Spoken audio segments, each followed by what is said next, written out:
quiet battle is going on at Westminster. How to redraw the laws on gambling.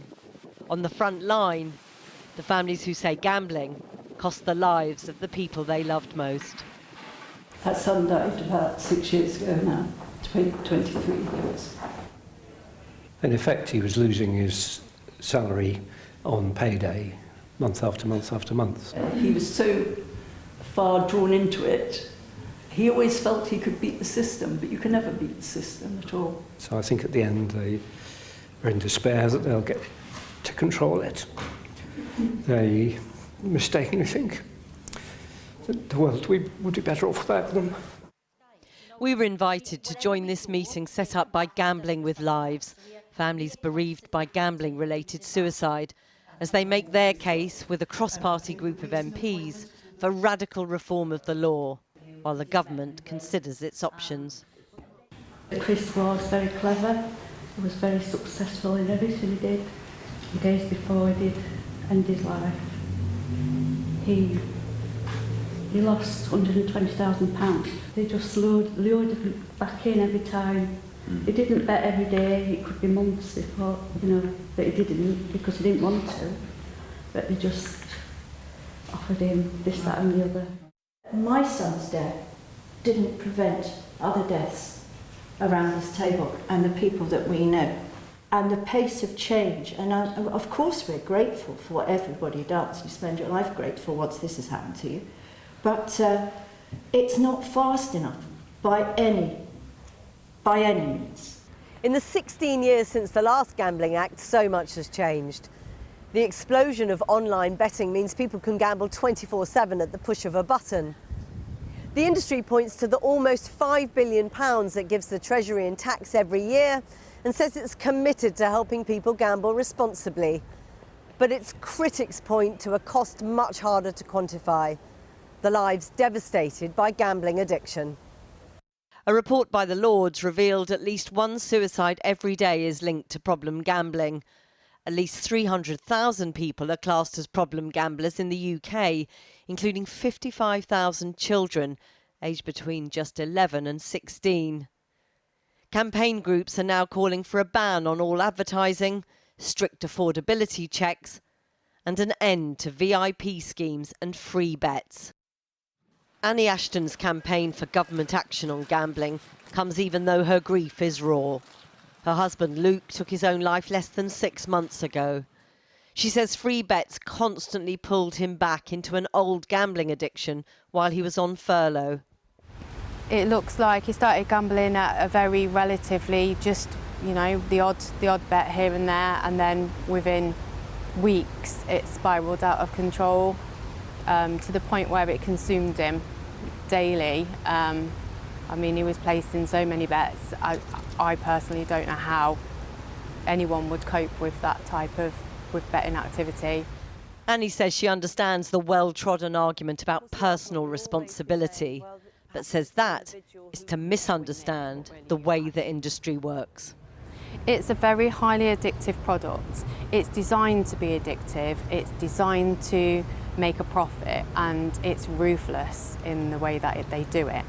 Advertising, free bets, promotion, VIP, it's all aimed at getting a customer to pay into a system that's not going to benefit them. It's going to benefit an industry that is only getting bigger and more dangerous in what they are doing. The industry body, the Betting and Gaming Council, told us they welcome the review of legislation, that it will build on the work they're already doing.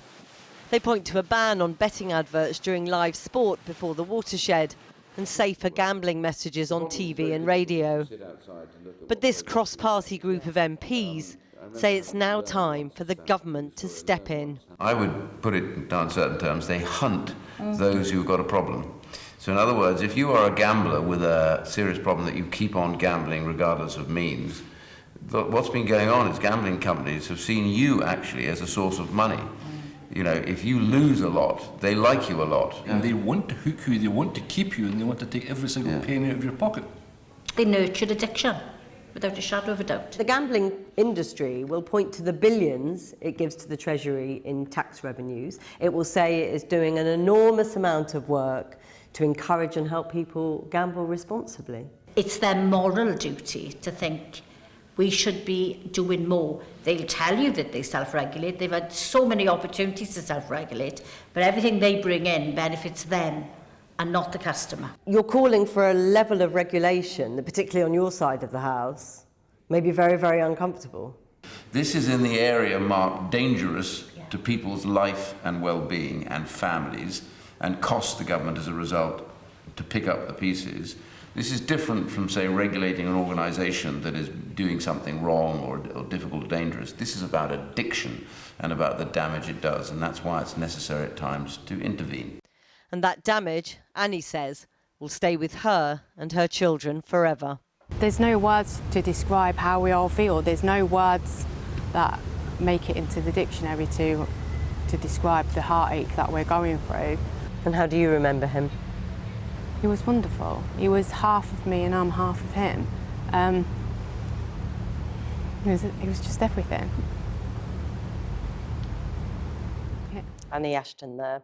Well, Owen Bailey is a former gambling addict and now a peer support worker with the National Problem Gambling Clinic. Owen Bailey, thanks very much for talking to us this evening. I think it's really hard for people to understand what it means to be in the grip of a gambling addiction. How would you sum it up? You know, what was your day-to-day like? I'd first of all like to offer my sincere condolences to the bereaved families. It's heartbreaking to hear those stories. And it's an experience that resonates with my own personal story, because I too have reached a place of... We'll be able to come. I can't hear. Sorry, Owen. Okay. So, gambling for me brought me into a very dark place, and reaching a place where I wanted to end things is something I can relate to. You know, I developed an addiction to gambling when I was a child, and at the age of 20, I was in such a bad place where I needed to reach out for help and seek treatment. I was in such a bad way. I developed a very bad relationship with gambling, and in order to get well, I had to try and unpick that relationship. Gambling for me was a safe place, but at the same time, it was a dangerous place. It kept me unwell. And over 16 years, I ended up having to talk a lot and dig deep and try and unpick that relationship. And it was a very, very difficult process, a very difficult experience. I mean, I'm glad...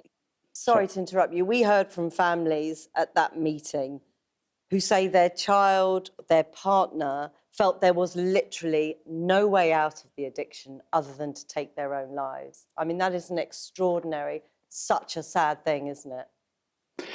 It's such an extreme, acute reaction, and I can totally relate to being in that place. If anyone is experiencing them feelings, I would beg them to really just pause and give themselves an extra moment, an extra hour. You know, there is hope. You know, there is help out there. Reach out and seek help. I mean, the betting industry point to the fact that they themselves have done a huge amount to try to make gambling safe. They say millions enjoy gambling with no problem at all. You know, they point to the ban on ads during live sport after the watershed. They talk all the time about promoting gambling responsibly. Why isn't it enough?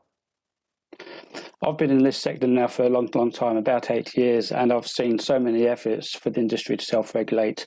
I haven't seen enough. What I see, what I perceive I'm seeing, is the industry doing just enough to stave off any efforts for the government to regulate the industry. They can be doing more. They need to be doing more. Of course, one of the biggest arguments against regulation is that this is about personal responsibility. But Annie Ashton, who lost her husband, will say that this is about the responsibility of the companies who don't really understand gambling addiction, that grip that you talked about earlier. What we're dealing with today is the consequences of the freeing up, the liberalisation of the gambling industry through the 2005 Gambling Act. We need to tighten things up. You know, people are losing their lives, families are being destroyed, communities are being affected, and it's time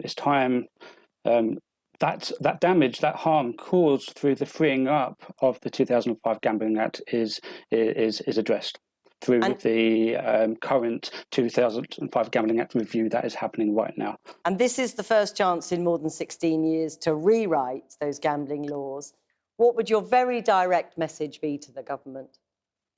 This is a once-in-a-lifetime opportunity.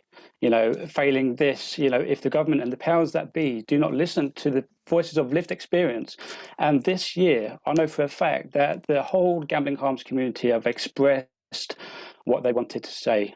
And so I'm just really concerned that if the powers that be and the government do not listen to the voices of lived experience, then we're going to miss a wonderful opportunity, the best opportunity there is to really get the gambling landscape to a better place in that it causes less harm. There's a big opportunity here. Let's make the most of it. Of course, many people fear that this is about prohibition, this is about damaging gambling.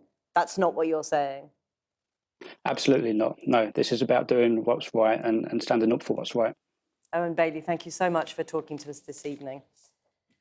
And if you've been affected by anything you've seen in that report, you can seek help by going to the Channel 4 website. Go to channel4.com/support.